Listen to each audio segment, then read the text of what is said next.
Olá, tudo bem? Como será que andam as questões de higiene e saúde das nossas crianças nas escolas de educação infantil, hein? Bom, esse é o tema do vídeo de hoje. Antes de mais nada, não se esqueça, inscreva-se no canal, compartilhe o vídeo, deixe seu comentário, tá bom? Então, vamos lá.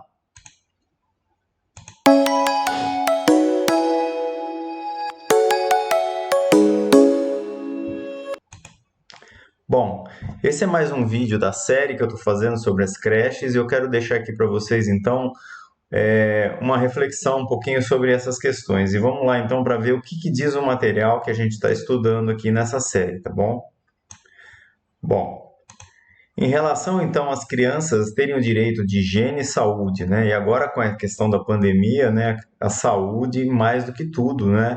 E uma coisa está obviamente ligada com a outra, né? E a gente tem visto muito isso, principalmente nessa época, né? Que os cuidados com a higiene impactam diretamente na redução de transmissão não só, né, da Covid, mas também de outras doenças, né, como a gripe comum, né, as famosas viroses e por aí vai, tá certo? Bom, mas a gente precisa aprofundar um pouco essa conversa aqui nesse vídeo. Então, as crianças têm direito a manter o seu corpo cuidado, limpo, saudável. Bom, a gente preconiza a ideia, né, de que a criança dentro da escola de educação infantil, na creche, não tem mais aquele rito de ficar tomando banho todo dia, um banho de manhã, um banho à tarde, aquela coisa meio, né, de produção fordista de esteira, tá certo? Porque isso não fazia sentido, independente da necessidade ou não, você fazia isso, tinha a questão da espera, enfim. Então, o ideal, né, é você manter, obviamente, a higiene da criança, o corpo sempre limpo e tudo sempre que necessário, né? Então, o banho, por exemplo, ele é uma coisa que precisa ser feita como se em momentos onde aquilo ali é inevitável, né? Então, não é questão de dar ou não dar banho de modo mecânico, né? Então, é como se a criança tivesse, entre aspas, né, na casa dela. Ela vai, né, precisa tomar banho por algum motivo, né? Fez cocô, enfim, se sujou demais, em demasia, aquilo está fazendo mal, ela precisa tomar um banho para se sentir melhor. Então, na escola não é diferente. Então, a ideia de banho, né, ela precisa, né, passar por esse momento de transição e tirar aquele estigma de ficar dando banho a 3x4 na criança, mas sempre com o cuidado, né, e o olhar de se manter a criança muito bem limpa e, com isso, saudável, né? Tá bom?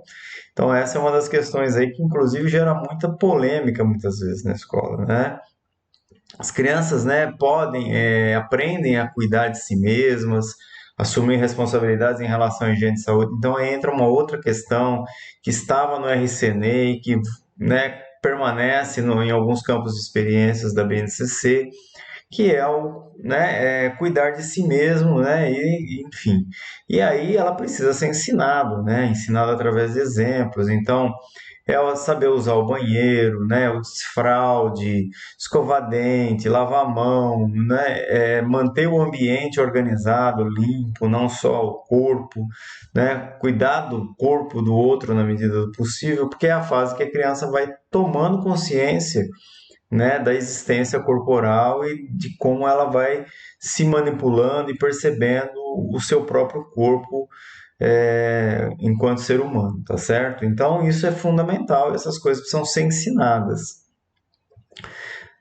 A questão dos banheiros, né, dos espaços, a gente já falou, né, e aí eu vou antecipar aqui. Então, a creche, ela precisa ter todos os espaços extremamente limpos, né, isso não só em época de pandemia, em todos os momentos, né, a limpeza dos ambientes, banheiros muito bem limpos e tudo mais, isso vai fortalecer vínculo da criança, vai manter né, a ideia dela de poder estar usando aquele lugar sem ter risco, né, à sua própria saúde, tá certo? A questão do tanque de areia, por exemplo, a gente sabe que existe uma necessidade de fazer uma manutenção do tanque de areia, então lá de tempo em tempo remexer a areia com água sanitária ou algum outro tipo de produto apropriado para isso, onde você vai eliminar bactérias. Então são lugares importantes que a gente precisa manter também, a limpeza, né? A prevenção de doenças, né? Aí tem a questão do piolho, né? A questão da, eu não lembro o nome agora, mas é sarna que a gente costuma falar, enfim. Tem muitas doenças que são, inclusive, é, perigosas, né, do ponto de vista de contágio, né? Elas contagiam muito rapidamente. Então, a limpeza do ambiente, a limpeza das crianças, a manutenção, né, e o ensinamento da criança, né, em relação ao cuidado do seu próprio corpo ajuda muito isso e, obviamente, que tudo isso, né, precisa estar ligado com a questão das famílias, né? Então, não adianta a gente ficar falando tudo isso, mas fora da escola também, né, a gente precisa estender esses cuidados. E aí vem algumas questões que eu já falei em outros vídeos, a gente reforma, a gente precisa educar, né, se houver essa necessidade, é claro, as famílias também quanto a essas questões, né? Às vezes as famílias precisam de uma orientação quanto a banho, quanto a escovação de dente, né, quanto a lavar a mão e por aí vai, coisas às vezes simples, quanto à limpeza da casa, que produto usa, com que frequência faz. Da mesma forma que a gente, né, se preocupa e que tem um vínculo aí do calendário de vacinação, né? Aliás, a vacinação que nos tempos que a gente está vivendo, infelizmente, né, estão sendo demonizadas por algumas pessoas, e tristemente, né, é muito provável que a gente vá ainda, né, muitas crianças e adolescentes aí vão pagar essa conta ainda. Espero que não, né, mas essa negação da vacina, não só da Covid, mas já vem se arrastando aí há alguns anos aí em relação a outras doenças também, né?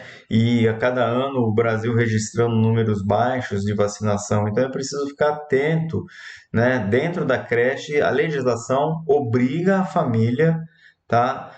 A executar totalmente o calendário de vacinação da criança em detrimento da matrícula. Então isso daí está vinculado. A gente, pelo menos as crianças que estão dentro do sistema escolar, não podem ficar sem vacinação, pelo menos a do calendário de vacinação, tá certo? Então isso já é alguma coisa benéfica, vamos dizer assim.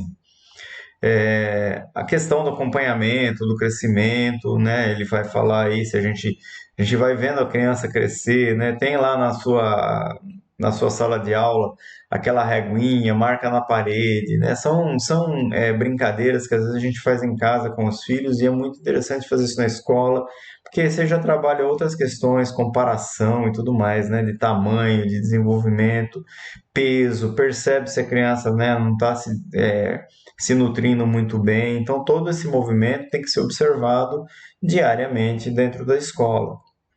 E, obviamente, que isso tem que ser feito uma comunicação frequente com a família, tanto o que a criança come dentro da escola, quanto o que ela come fora da escola, tá certo? Remédios, né? Enfim.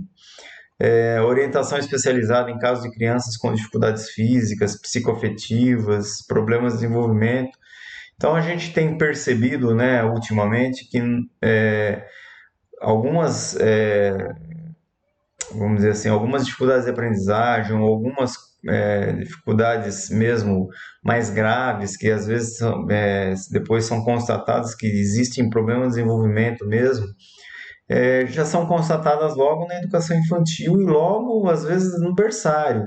E isso só é possível graças à grande observação e à experiência que as professoras têm e podem, né, ali no dia a dia, perceber em relação a algumas crianças. Imediatamente isso tem que ser encaminhado, tem que ser falado, dependendo do que é, às vezes a família tem uma certa resistência em admitir aquilo, em dar continuidade, levar para o encaminhamento. Mas eu digo aqui, a escola é responsável, ou corresponsável, melhor dizendo, pela educação, né, e pelo bem-estar dessas crianças que estão lá dentro.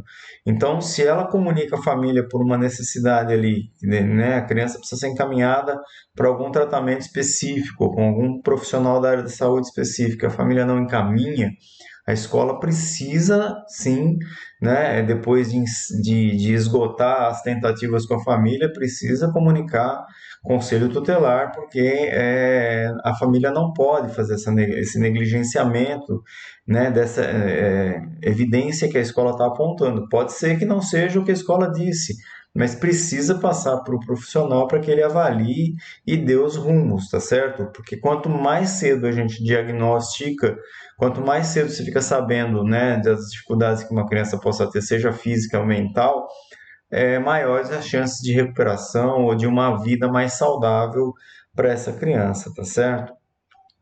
É, aí vem uma outra questão aqui embaixo que ela é meio, né, parece até contraditória, né? O cuidado com a higiene não impede a criança de brincar e se divertir. E é justamente esse ponto que eu, né, comentei lá logo no início quando fala do banho aqui em cima, né? O que que significa isso, né? Existiam, pelo menos aqui onde eu trabalho não existe mais isso, mas há uns 10 anos atrás a gente tinha um problema sério de banho, né? Banho de produção. Então a criança tomava banho lá pelas 3 horas da tarde, por exemplo, né? E ficava impedida de brincar. Impedida de brincar, de participar de qualquer outra atividade, porque ela já tinha tomado banho e não podia mais se sujar. Então, isso é aquela época onde existiam muitos berços dentro da creche, quase que praticamente um para cada criança, e as crianças ficavam ali confinadas dentro dos berços após o banho, né? E isso era um crime, né? Mas enfim, a gente vai vivendo e aprendendo, e hoje a gente, né, tem ali a criança se divertindo e o banho, a higienização, ela é parte permanente, e ela, obviamente ela não vai impedir a criança. Então é vida normal, né? Fez um cocô ali, número, né, grau muito alto, né? Banho, depois volta, brinca, se suja de novo, não tem problema nenhum, né? Então, a brincadeira e a sujeira, entre aspas, né, da terra, do tanque de areia, que é naturalmente saudável para a criança, mantendo e prevalecendo aí, então, o bom senso e, sobretudo, o cuidado com uma higiene que não vá provocar nenhum tipo de problema com a criança, tá certo? Tudo bem? Aí tem, por fim, aí a questão da aparência, que é uma outra coisa muito importante também, né? Manter as crianças sempre também com uma autoestima boa, né? Então, veja, não é questão de pentear a criança, de, né, quando dá banho, fazer aqueles trança para entregar para a mãe. Não é essa a questão de dizer isso. Mas é assim de ir tratando da criança e dizendo para ela, olha, como você é bonita, o seu cabelo, né, ele é desse jeito, é daquele jeito, e todos os cabelos têm a sua beleza, por exemplo, para não incorrer, né, só aqui para um parênteses, um exemplo, para não incorrer em nenhum tipo de questão racial, por exemplo, né, ou coisas desse tipo. Então, né, isso é importante. A criança ser como ela é, estar limpa, estar se sentindo bem e ser valorizada como ela é. Isso é de extrema importância, porque a criança, em sua inocência, ela vai aprendendo com esses movimentos. Então, qualquer conversa que distorce a aparência de uma ou de outra criança por qualquer motivo dentro da educação infantil, as crianças que estão ali ouvindo aquilo vão ir se apropriando dessas coisas e vão desenvolver também, né, coisas equivocadas, né, em relação à interpretação do outro. Então, veja, o exemplo é fundamental, tá bom? Então, tratar as crianças com, né, igualdade, né, e manter a autoestima delas elevada, isso é de extrema importância, beleza? Bom, então hoje a gente fez aí o quinto vídeo da série, espero que vocês estejam gostando. Deixe seus comentários aqui, para quem conhecia, para quem não conhecia esse material, é muito importante para mim saber o que vocês estão pensando aí. Bom, um abraço e até o próximo vídeo.